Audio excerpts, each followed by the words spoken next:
Hello, today we're looking at a 2024 Ford Ranger. This is a new model for this year, upgraded from last year. The only carryover parts that I know of are basically the powertrain, engine and transmission. The frame is new, or at least heavily modified, as is the suspension. The frame is shared with the Ford Bronco with a different wheelbase. But I don't actually know that there's that much difference from the previous frame. Regardless, the looks are much updated, but remain slightly conservative. But there's been numerous updates everywhere. Really love this step over here.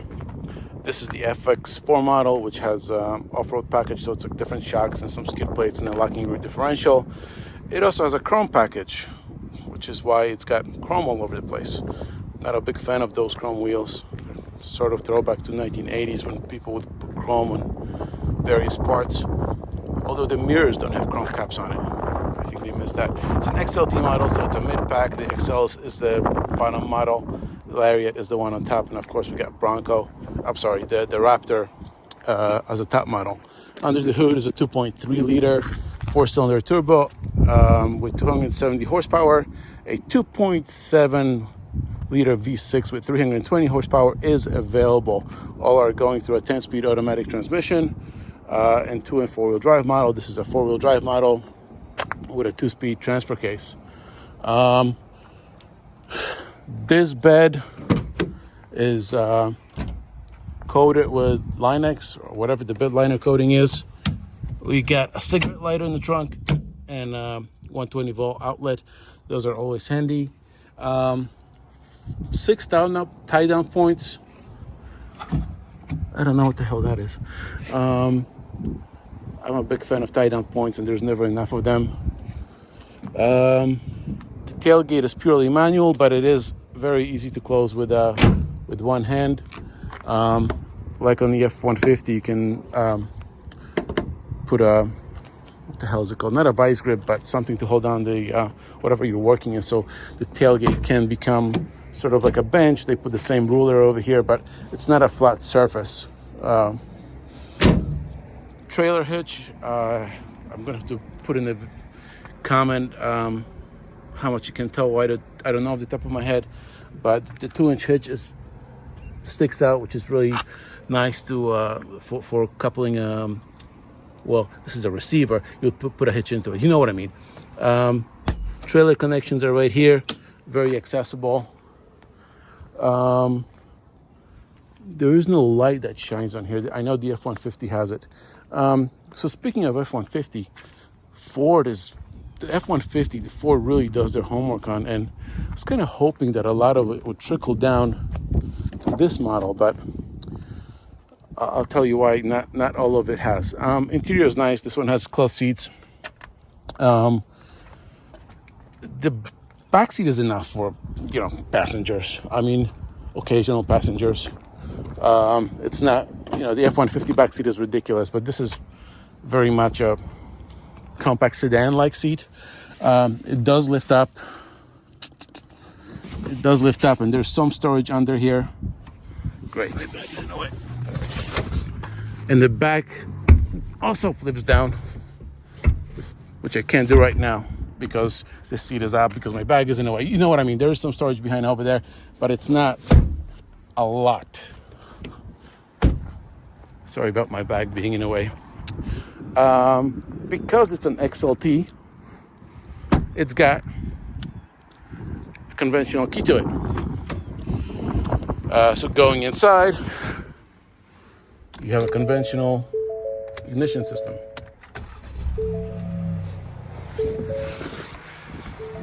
The seats are a bit of a disappointment. They look good, but over a longer drive, I don't feel like they're the most comfortable seats for a longer drive.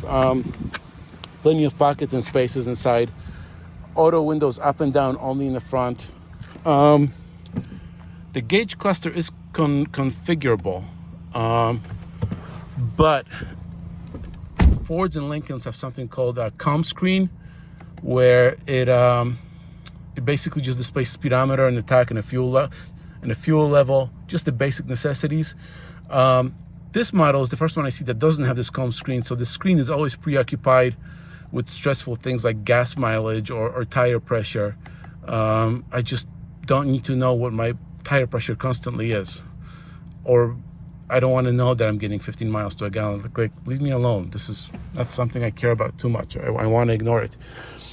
This one is a trailer tow package with a brake controller, and you can, inside here, you can configure the length of your trailer so that it can make it easy. I haven't towed with it, so I'm sorry, I don't know the details. I'm not a fan of the big screen. Some of the fonts are very small. This is the climate control thing. I don't like this. I'm glad the knob is here, but I'd rather just have the screen cut off over here and have this move up here. I think that would be easier, which is I think how it comes on the lesser models. The fonts are small in some places. Heated seats, you have to sort of squint to press them over here. I'm not a fan. I'm going to end it there. Wireless phone charger, 2 different plugs down there, cup holders, drive mode, sport, eco, off-roady stuff, 4-wheel drive high, 4-wheel drive low, two-wheel drive high. No auto 4-wheel drive or full-time 4-wheel drive like on the Bronco or on the F-150.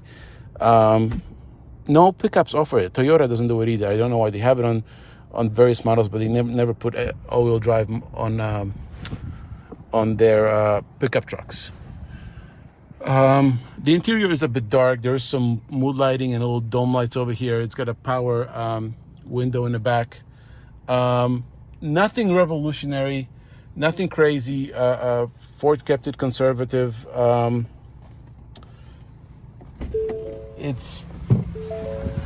That's it. Yeah. No sunroof option, interestingly, on any of the models. I like my sunroofs. It's a basic truck is what you get here. Nothing more, nothing less. I'm really looking forward to driving the Raptor someday, because the Ranger Raptor is going to be pretty cool, although not as crazy as the Bronco Raptor that's running on like 37-inch tires. It's going to be a little bit more conservative, a little more focused on actual work rather than jumping sand dunes, which is what everybody's doing with these things. Camera system is good. Parking sensors all over the place. They make parking really easy. Obviously, that's an option, not available on all models. I like the grill. I wish it had less chrome on it. Headlights are excellent. Solid truck. My question is, with the upcoming Tacoma, did Ford do enough to this truck to make it really stand out, to make it special? The F-150, I love the F-150 and the F-250 and F-350. Subtle changes that make life with them easier, that this one just doesn't have. This is a lot more of an evolution of the last model than some kind of revolution. Still, it looks like a solid truck.